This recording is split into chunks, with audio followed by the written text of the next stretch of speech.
there, and welcome back. I'm so glad that you're here for day 2 of this powerful mini course. Yesterday, we explored the stages of romantic relationships and how often our early sacrifices and unmet expectations can leave us feeling empty, resentful, and disconnected, not just from our partners, but from ourselves.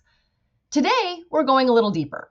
You'll begin to understand that those moments that feel the most painful in your relationship, the ones that trigger you, are actually invitations.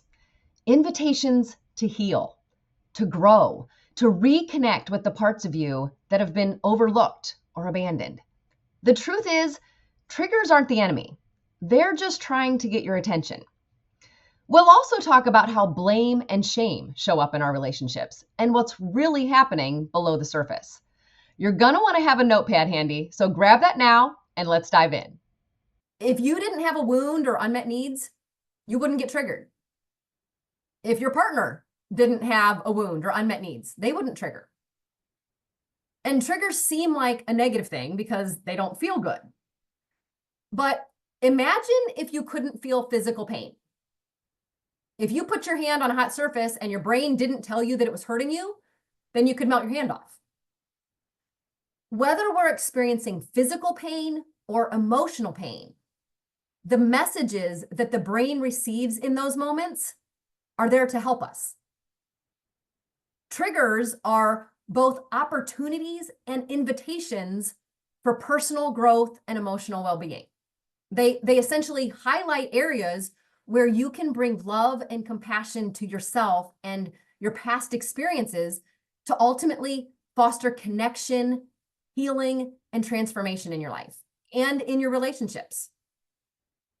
But let's be honest, it's easier to blame our partners for all of the pain and disappointment that we're experiencing in our relationship. But the truth is that we often resort to blame when we're experiencing shame. Maybe you feel shame for not having the marriage that you always dreamed of, or the marriage that others still think that you have. Maybe you feel shame for tolerating disrespect, emotional abuse, or even infidelity from your partner.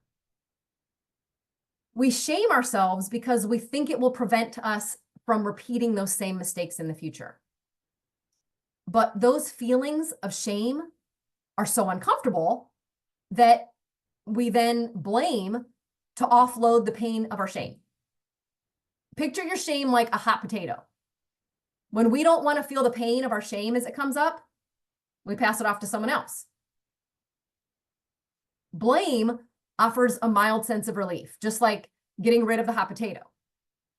The problem with blame is that when we're busy blaming others, we leave ourselves hurting and neglected. Blame never helps us heal. It only keeps us from realizing that the pain is coming from the inside of us, not the outside. The problem with blame is that when we're busy blaming others, we just leave ourselves alone and neglected in our pain. Blame never helps us heal. What most people fail to understand is that our intimate relationships were never meant to heal all of our wounds and meet all of our needs. And the more that you learn how to tend to those wounds and care for yourself and those parts of you that went through that pain, the easier it will be for you to have safe, healthy relationships, because it's only then that you will have the capacity to be a safe place for the people around you.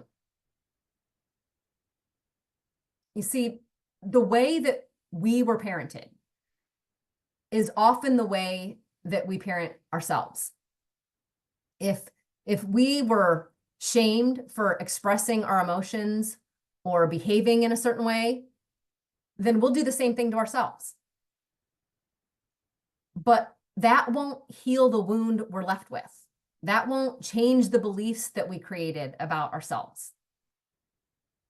The antidote to shame and the first step toward change is compassion. We think that we need other more important people than ourselves to show us compassion. But here's the deal. No one knows you like you know yourself. And no one understands the pain that you've experienced like you do. So you are the perfect person to love yourself and extend compassion toward yourself.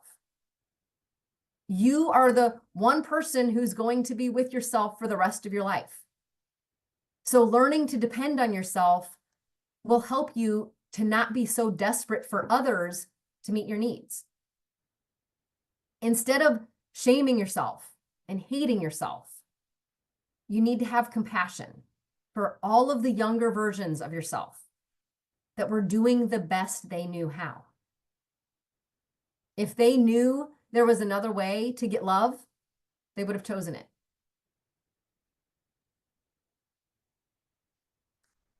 Your beliefs about yourself are not only preventing you from showing love to yourself, they're preventing you from receiving it from others.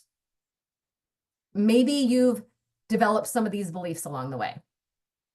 I'm not enough, pretty enough, smart enough, thin enough, good enough. I'm too much. I'm not worthy. Something must be wrong with me. No matter what I do, it's never enough. I'm not lovable.